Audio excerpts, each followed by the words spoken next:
Hi, my name's Estev, and in this video I'll be taking you through the basics of green, blue and red communication. As covered in the previous video called 3 Strategies to Communicate, if you'd like to influence people without dominating or manipulating them, you'll need to start by understanding how to differentiate between these 3 basic colors. We'll look at examples from this cafe scene between 2 strangers for you to recognize what is blue, what is green and what is red. We'll then look at the universal order and proportion in which these colors support clear and influential communication. But first, let's look at some very familiar everyday examples of blue. When a teacher is informing you of something you don't yet know and explains, for example, how to solve an equation, they're talking blue. As human beings, we learn by copying adults, so education is the reason that we're so used to talking blue. Sharing our feelings is like when an animal pees to mark its territory. As we saw in the 3 Strategies video, when 2 people are talking only blue, it often turns a conversation into a discussion, which can easily escalate into conflict. Academic, political, or religious debates are wonderful places to practice observing blue. Next time you're in a discussion at work, you'll probably notice how often people constantly share their opinions, their feelings, and their value-based judgments. Talking blue is informing another person about that which belongs to me. When you start a sentence with I, it's usually blue. It could be facts, I know this happened, or feelings, I'm happy to be invited, or opinions, I agree. Let's now look at green. Customer service, in the best cases, is green. When you read your credit card number to an operator for a booking, they're usually trained to repeat the numbers back to you, just to check that you got them right. That's talking green because you've just read those numbers out.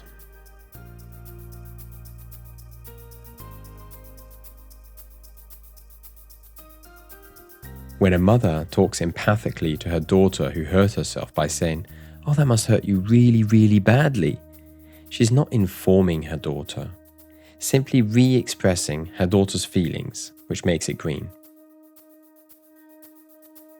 Stand-up comedians talk green when they use everyday situations that you're familiar with. You know what it's like when, and then they go on to storytell. It's like they're putting a microphone in your head and saying it out loud. You feel acknowledged and understood, which makes you smile.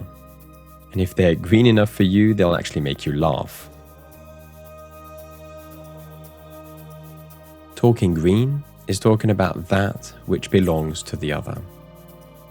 Just like with blue, it could be the other person's facts, feelings, or opinions. An easy way to talk green is to start your sentence with you. You had a difficult day, for example. Not all sentences which start with you, mind you, are green. A judgment about the other, you're wrong, for example, is not green. It's blue because that judgment belongs to me. Let's have a look at some red. Talking red is when you make or agree on proposals for common action. Let's agree then on having this ready by next Wednesday, for example, is red. When people talk about jobs to do and deadlines, they usually talk red. When you decide what you want for dessert and say to the waiter, "I'd like the chocolate fondant, please," you're also talking red. An officer giving an order to his squadron is red. Any hierarchical organization, like the army, is using red communication regularly. So talking red is talking about that which could become common action involving both me and others. It's proposing and suggesting, agreeing on decisions and ordering an action. Let's get back to the cafe scene with the 2 strangers. Which color would you start from if you wanted to start a conversation with a stranger? Here we have the head-up display to help us take an accurate snapshot of communication on 3 levels. We have Andy, who says, "Hey, my name's Andy. I don't know if you know, but I'm the director of the design agency across the road." On the first level, which is the verbal level, it's blue because he's informing her of where he works. On the second, non-verbal level, it's blue body language since he's looking more out of the window at his office than her, which means that the third level, his intention, will probably be understood by her as an intention to build up his ego. Let's look at another way to approach her.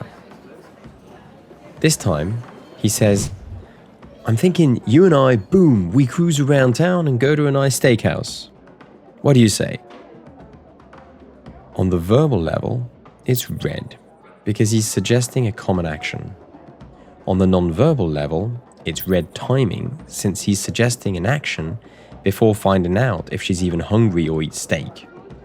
At the intention level, it's most likely that she'll think he's trying to seduce her.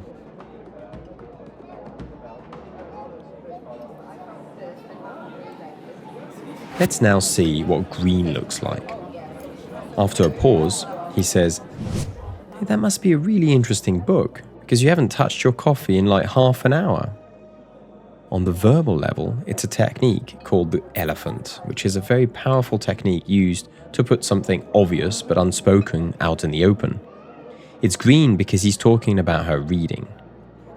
On the non-verbal level, it's green body language. With his arm on the sofa, he's opening up his posture towards her. At the intention level, it's most likely that she'll think that he's curious.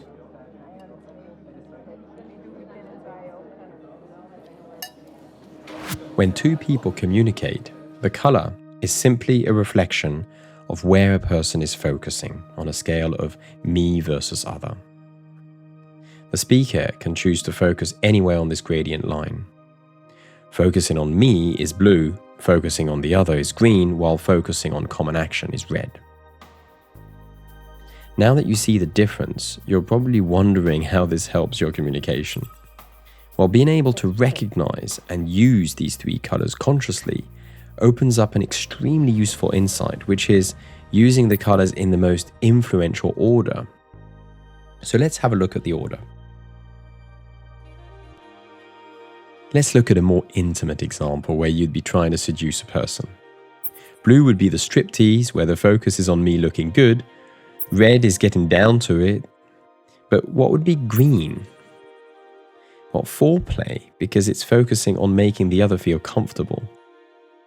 Now, which would you start from? For most people, it's obvious that starting from green, then blue, would hopefully conclude with red. Unfortunately, in everyday work communication, people start from red instead of green, which often feels like a communication rape, if the other is not ready for the proposed action. To help you remember the order, we always say green, blue, and red.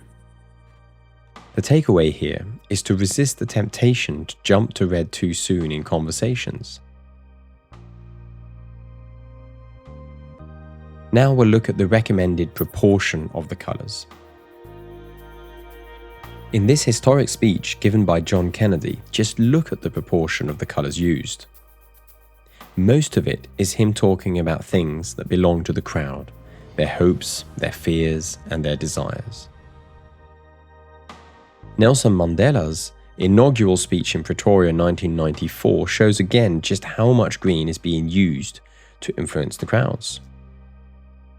Interestingly, Obama's speech in Berlin in 2008 was very cleverly inspired by Kennedy's speech. This is just a part of his speech which he used to build trust at the beginning by re-expressing the recent history of Germany in a very green manner.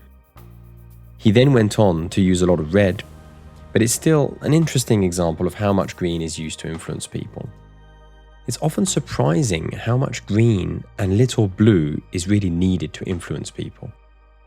When Theo Cox, the sociologist who created the GreenBlueRed framework, analyzed the proportion of the most influential speakers, from the Greek philosophers to modern-day politicians, he found that for 75% of the time, the intention of the speaker was on the other, the crowd, while 20% was on new information and as little as 5% on the red call to action.